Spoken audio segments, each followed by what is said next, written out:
Alors, ma pratique, c'est une pratique de géobiologue qui s'intéresse évidemment à l'état de santé d'un lieu. Nous sommes guérisseurs de lieux, c'est comme ça que je me présente parfois. Et ce lieu va dépendre de plusieurs facteurs, de ce qui se passe dans le sous-sol, c'est connu, le tellurisme, les failles, les courants d'eau, de ce qui se passe dans un autre domaine qui est peut-être paranormal, j'aime pas ce terme mais il existe, tout ce qui présente une référence avec les entités, les envoûtements, la magie, le paranormal au sens large, ce volet est important.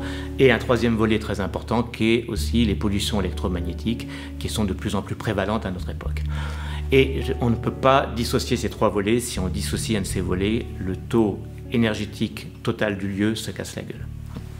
Voilà, je voudrais rajouter un petit point, c'est que ma spécificité, c'est aussi de travailler à la fois sur le lieu et sur l'occupant, car on ne peut pas dissocier de mon regard, en géobiologie, le lieu et l'occupant.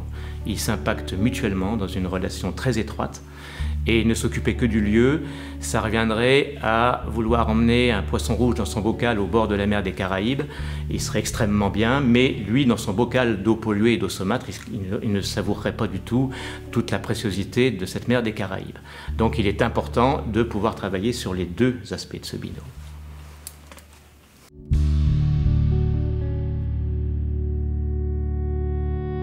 Ah. La pratique s'adresse à beaucoup de gens. Il y a beaucoup de gens qui dorment très mal dans leur maison. Il y a des gens qui se réveillent fatigués, épuisés. C'est souvent le premier critère d'une intervention de géobiologie. Ils sont épuisés ou alors ils développent des pathologies qui sont propres à cette maison depuis qu'ils habitent cette maison. Avant, ils n'avaient pas ce problème-là. Ça peut être des enfants qui font des cauchemars, ça peut être des gens qui vont jusqu'à des fois des crises familiales gigantesques de par l'énergie du lieu. Et ça peut aller jusqu'à certaines maisons qu'on n'arrive absolument pas à vendre, par exemple, qui restent stockées chez les agents immobiliers, tout simplement parce qu'il y a un processus qui bloque énergétiquement la vente de cette maison. Donc tout ça fait partie des données avec lesquelles on travaille en géobiologie.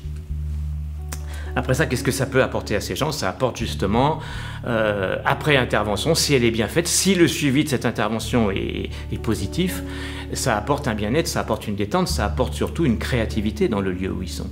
C'est-à-dire qu'au lieu de lutter à contre-courant de l'énergie du lieu, le lieu va leur redonner de l'énergie. Au lieu que ce soit eux, la nuit, qui redonnent de leur propre énergie au lieu, c'est ce qui se passe quand un lieu est très bas en énergie, les personnes sont plus hautes en énergie, donc elles donnent de l'énergie au lieu. Là, le lieu va être plus fort en énergie que les personnes, et la nuit, ce lieu va redonner de l'énergie aux personnes. Donc progressivement, il y a une créativité qui va se mettre en place, il y a une joie de vivre, il y a une détente, etc., qui va se mettre en place.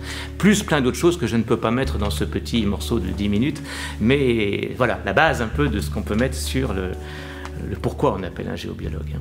Les animaux aussi, il y a beaucoup d'animaux qui dépérissent dans les maisons. Après une bonne intervention de géobiologie, ils jouent, ils revivent.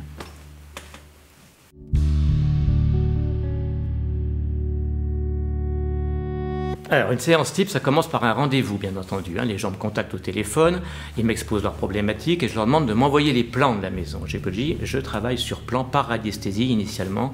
J'ai sur plan quasiment toutes les infos que j'aurai sur place. Et à l'issue de ce diagnostic, qui va me prendre quand même 1 heure ou 2, je vais pouvoir communiquer ce diagnostic aux personnes et pouvoir, après accord, me rendre sur place, confirmer mon diagnostic, point par point, et après ça, travailler sur les différentes couches de ce travail de géobiologie, c'est-à-dire la pollution électromagnétique, le paranormal, le tellurisme, etc., etc., et m'occuper ensuite des personnes, car moi je m'intéresse aussi en tant qu'énergéticien à pouvoir rééquilibrer la personne avec son lieu, sinon ça ne sert à rien. Et je répète pour ces personnes qu'il n'y a jamais de cas impossible de mon côté en géobiologie. J'ai vu plein de gens, on m'a rappelé plein de fois, après le passage d'autres soi-disant géobiologues, qui leur ont dit, écoutez, il faut vendre votre maison, ou alors il faut déplacer le lit, il faudrait le mettre dans le couloir ou dans la salle de bain, voyez-vous, ce serait peut-être plus pratique, parce que sinon, vous allez être sur un point géopathogène. Tout ça ne tient pas la route. Un bon géobiologue sait réharmoniser un lieu de manière à ce que ce lieu puisse être agréable, créatif, plein de vie, sans qu'on ait à changer les choses de place, ni vendre la maison. Donc ne vous laissez jamais vendre une maison sur les soi-disant propos d'un soi-disant géobiologue.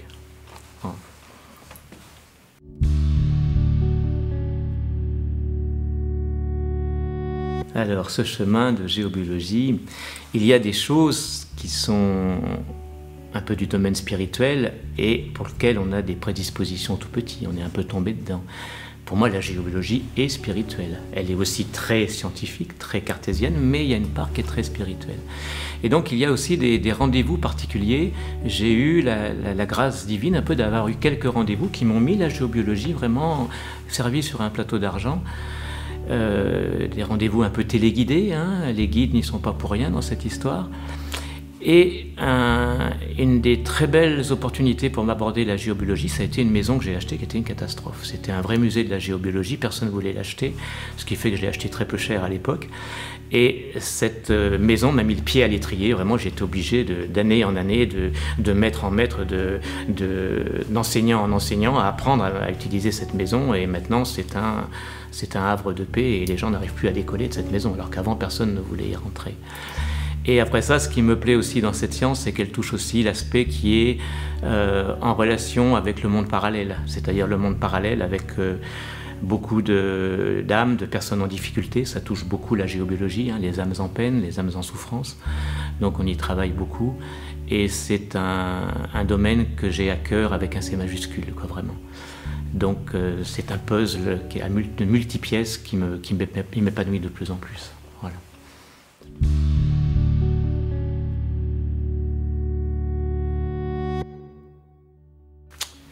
C'est un bon vecteur, c'est relatif en même temps parce que je fais très peu de salons en fait.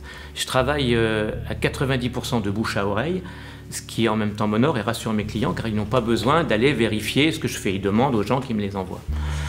Mais par contre, en tant que salon, j'aime bien le salon Le Zarzhen parce que c'est encore pas un salon qu'à la grosse tête. C'est un petit salon qui débute, donc c'est convivial, c'est sincère, c'est authentique et il s'y déroule les énergies d'une belle sincérité. Donc j'aime bien ce salon en tant que tel.